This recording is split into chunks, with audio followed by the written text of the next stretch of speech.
ಎಲ್ಲರಿಗೂ ನಮಸ್ಕಾರ, ಶುಭೋದಯ. ಇದು ನನ್ನ ಡಿಜಿಟಲ್ ವಾಹಿನಿ. ನಾನು ಶಶಿಧರ್ ಭಟ್. ನನ್ನ ವಾಹಿನಿಯನ್ನು ಲೈಕ್ ಮಾಡಿ, ಸಬ್ಸ್ಕ್ರೈಬ್ ಮಾಡಿ, ಬೆಲ್ ಐಕಾನ್ನ ಪ್ರೆಸ್ ಮಾಡೋದಕ್ಕೆ ಮರಿಬೇಡಿ. ಹಾಗೆಯೇ ಈ ಸ್ವತಂತ್ರ ಪತ್ರಿಕೋದ್ಯಮಕ್ಕೆ ತಾವೇ ಬೆನ್ನೆಲುಬು. ನನ್ನನ್ನು ಪ್ರೀತಿಸಿದ್ದೀರಿ, ನನಗೆ ಸಹಾಯ ಮಾಡಿದ್ದೀರಿ, ನನ್ನ ಜೊತೆ ಸಹಕರಿಸಿದ್ದೀರಿ, ನನ್ನ ಜೊತೆ ಹೆಜ್ಜೆ ಹಾಕಿದ್ದೀರಿ. ನಿಮಗೆಲ್ಲ ಹೃದಯಪೂರ್ವಕ ಕೃತಜ್ಞತೆಗಳು. ನಿಮ್ಮ ಬೆಂಬಲ ಸದಾ ಮುಂದುವರಿಯಲಿ. ನಿಮ್ಮ ಸಹಾಯ ನನಗೆ ಶ್ರೀರಕ್ಷೆ. ಇವತ್ತು ನಾನು ಭಾರತ ಮತ್ತು ಕೆನಡಾದ ಸಂಬಂಧ ಏನಿದೆ ಅದರ ಬಗ್ಗೆ ಮಾತನಾಡ್ತಾ ಇದ್ದೀನಿ. ಈ ಎರಡೂ ದೇಶಗಳ ಸಂಬಂಧ ಸಂಪೂರ್ಣವಾಗಿ ಕೆಟ್ಟು ಹೋಗಿದೆ.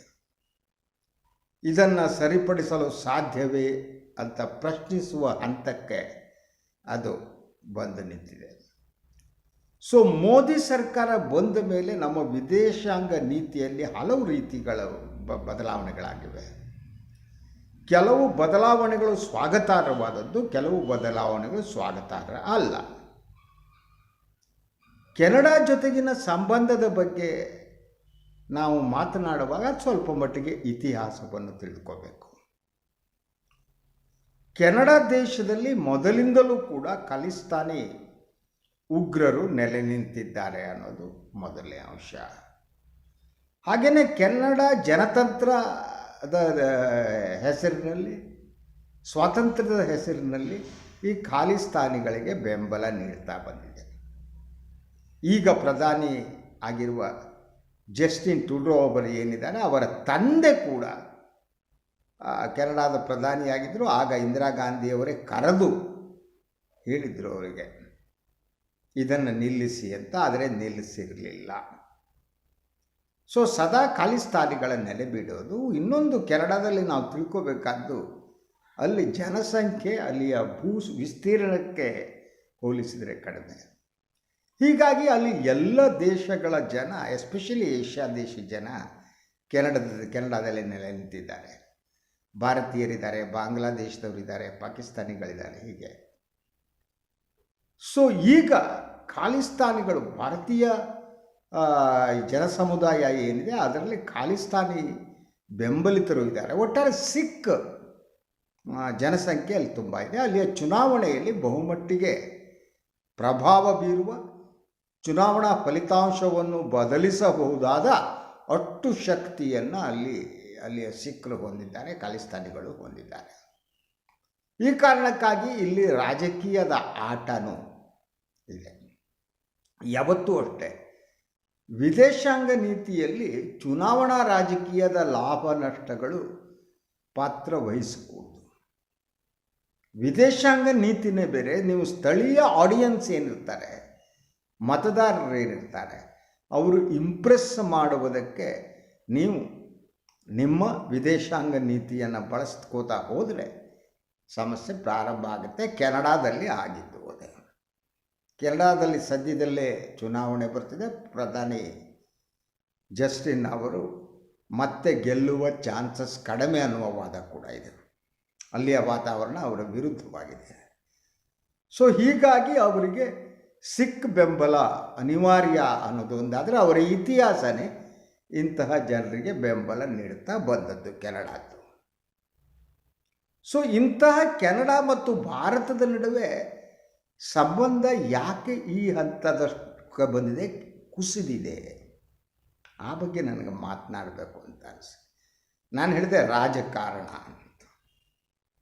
ರಾಜಕಾರಣ ಏನು ಬೇಕಾದರೂ ಸ್ಪಾಯಿಲ್ ಮಾಡಬಹುದು. ನಾನು ಹರ್ದೀಪ್ ಸಿಂಗ್ ನಿಜ್ಜರ್ ಅವರ ಹತ್ಯೆ ಏನಿದೆ ಅದರ ಹಿಂದೆ ಹಲವು ನಿಗೂಢತೆ ಇದೆ, ಬಟ್ ಅದು ಕಾರಣ ಆಗಿದೆ. ಹರ್ದೀಪ್ ಸಿಂಗ್ ಅವರ ಹತ್ಯೆಯಲ್ಲಿ ಭಾರತದ ಕೈವಾಡ ಇದೆ ಅನ್ನುವ ಮಾತನ್ನು ಕೆನಡಾ ಪ್ರಧಾನಿ ತಮ್ಮ ಸಂಸತ್ನಲ್ಲಿ ಹೇಳಿದ್ದಾರೆ. ಇಡೀ ಭಾರತದ ಈವರೆಗಿನ ಸ್ವಾತಂತ್ರ್ಯೋತ್ತರ ಇತಿಹಾಸದಲ್ಲಿ ಯಾವುದೇ ಒಂದು ದೇಶ ಇದುವರೆಗೆ ಭಾರತ ಈ ರೀತಿ ಟಾರ್ಗೆಟ್ ಕಿಲ್ಲಿಂಗ್ ಮಾಡಿದೆ ಅಂತ ಆರೋಪ ಮಾಡಿಲ್ಲ.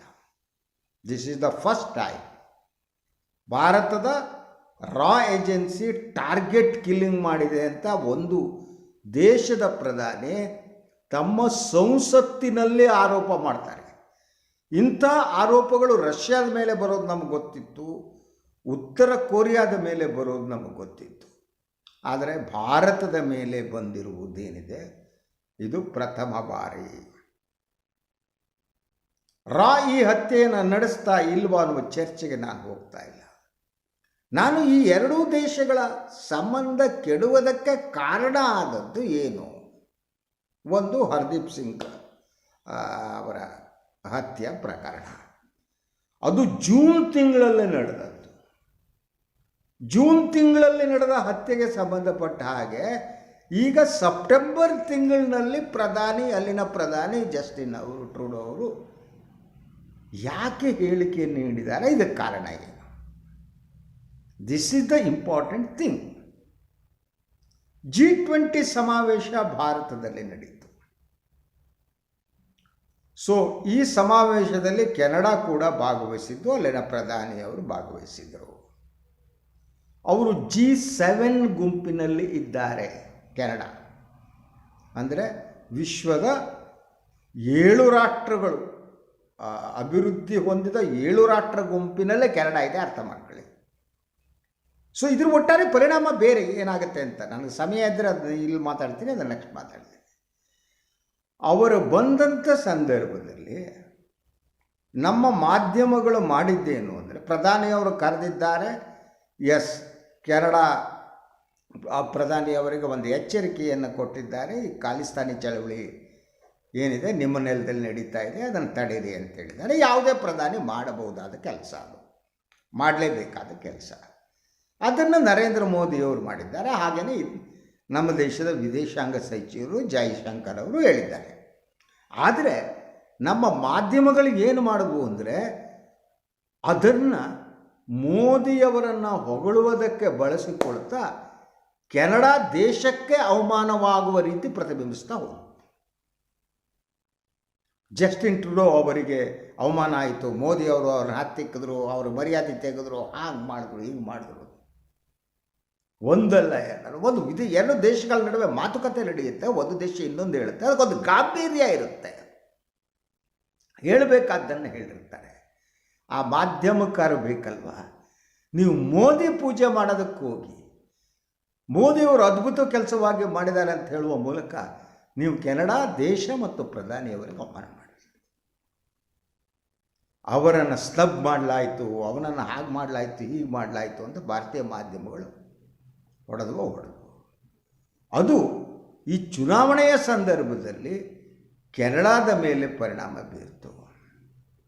ಕೆನಡಾದ ಪ್ರತಿಪಕ್ಷಗಳು ಏನಿವೆ, ಪ್ರತಿಪಕ್ಷಗಳು ತಮ್ಮ ಪ್ರಧಾನಿಯ ಮೇಲೆ ಅಟ್ಯಾಕ್ ಮಾಡೋದಕ್ಕೆ ಶುರು ಮಾಡೋದು. ಭಾರತಕ್ಕೆ ಹೋಗಿ ಅವಮಾನ ಮಾಡಿಸಿಕೊಂಡ ಬಂದ ಜಸ್ಟಿನ್ ಅವರು ಭಾರತದಲ್ಲಿ ಅವಮಾನ ಮಾಡಲಾಯಿತು, ಸ್ನಬ್ ಮಾಡಲಾಯಿತು, ಹೀಗೆ ಇಡೀ ಕೆನಡಾದಲ್ಲಿ ಪ್ರಚಾರ ನಡೀತು. ಅದಕ್ಕೆ ಮೂಲ ಕಾರಣ ಭಾರತೀಯ ಮಾಧ್ಯಮಗಳು ಮತ್ತು G20ಯ ಯಶಸ್ಸಿನ ಬಗ್ಗೆ ಭಾಷಣ ಹೊಡೆಯೋದ್ರ ನಡುವೆ ನೀವು ಮೋದಿ ಪೂಜೆ ಮಾಡೋದಕ್ಕೆ ಹೋಗಿ ಕೆನಡಾದ ಪ್ರಧಾನಿಗೆ ಚಪ್ಪಲಿ ಪೂಜೆ ಮಾಡೋಕ್ಕೆ ಹೋದ್ರಿ.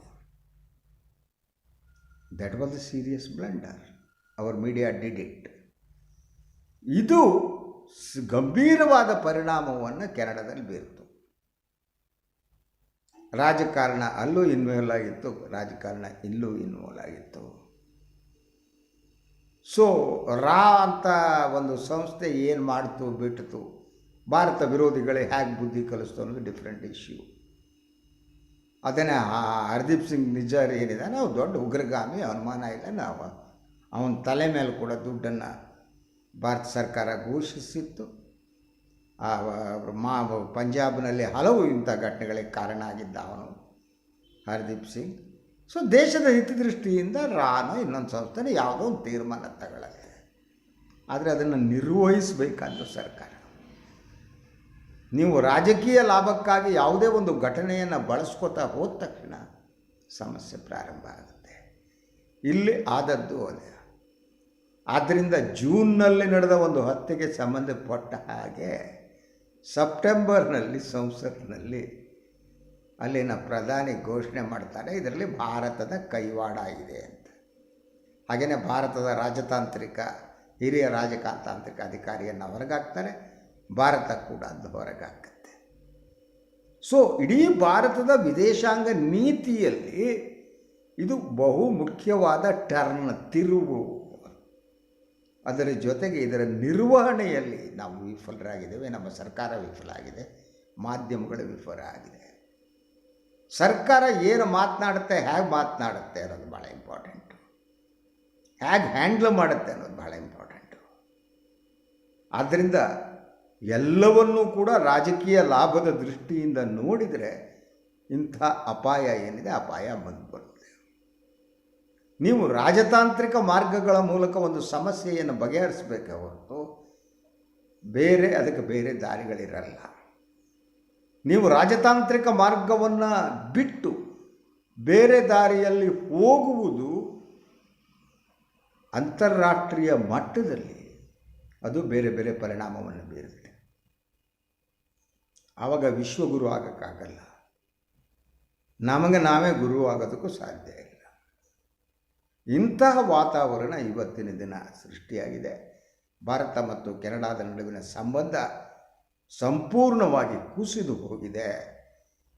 ಇದು ಮುಂದೇನಾಗುತ್ತೋ ಗೊತ್ತಿಲ್ಲ. ಯಾಕೆಂತಂದರೆ ಕೆನಡಾ ಮತ್ತು ಭಾರತ ನಡುವೆ ಹಲವು ವಾಣಿಜ್ಯಿಕ ಮತ್ತು ವ್ಯಾಪಾರದ ಸಂಬಂಧಗಳಿವೆ.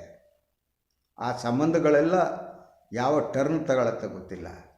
ಯಾಕೆಂದರೆ ಇದು ರಾಜಕೀಯ ಲಾಭಕ್ಕಾಗಿ ನಡೆಸುತ್ತಿರುವಂಥದ್ದು. ಭಾರತದ ಪ್ರಧಾನಿ ಮತ್ತು ಕೆನಡಾ ಪ್ರಧಾನಿ ಇಬ್ಬರು ಕೂಡ ರಾಜಕೀಯ ಲಾಭದ ಲೆಕ್ಕಾಚಾರ ಹಾಕಿದ್ದಾರೆ ಅನ್ನುವ ಪ್ರಶ್ನೆ ನನ್ನ ಮುಂದೆ ಇದೆ. ಮೋದಿಯವರು ಕೆನಡಾದ ಪ್ರಧಾನಿಯವ್ರನ್ನ ಜಾಡಿಸಿ ತಪ್ಪಲ್ವೇ ಅಲ್ಲ, ಆ ಸುದ್ದಿ ಹೊರಗಡೆ ಬಂದಿದ್ದು ತಪ್ಪು. ರಾಜತಾಂತ್ರಿಕದ್ದು ಅಂದರೆ ವ್ಯವಹಾರ ಅಂದರೆ ನೀವು ಎಲ್ಲಿ ಹೇಳಬೇಕು ಅಂತ ಸುದ್ದಿಯನ್ನು ಲೀಕ್ ಮಾಡಬಾರ್ದು. ನಿಮ್ಮ ರಾಜಕೀಯ ಲಾಭಕ್ಕಾಗಿ ಲೀಕ್ ಮಾಡಿದ ಒಂದು ಸುದ್ದಿ ಕೆನಡಾದಲ್ಲಿ ಯಾವ ಪರಿಣಾಮ ಬೀರುತ್ತೆ ಅನ್ನೋದು ಅರ್ಥ ಆಗದೆ ಇದ್ದರೆ ಅದು ಡಿಪ್ಲೊಮಸಿ ಅಲ್ಲ. You should be more diplomatic. ಈ ಪ್ರಚಾರದಿಂದ ಆದ ಪರಿಣಾಮ ನೀವು ಅವರ ಸ್ತಬ್ ಮಾಡಿದ್ದಕ್ಕಿಂತ ಹೆಚ್ಚು ಪರಿಣಾಮವನ್ನು ಬೀರು.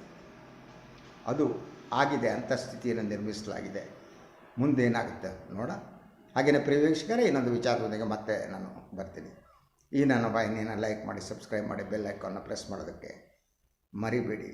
ನಿಮ್ಮ ಸಹಾಯ ನನಗೆ ಶ್ರೀರಕ್ಷೆ. ದಯವಿಟ್ಟು ಸಹಾಯ ಮಾಡಿ.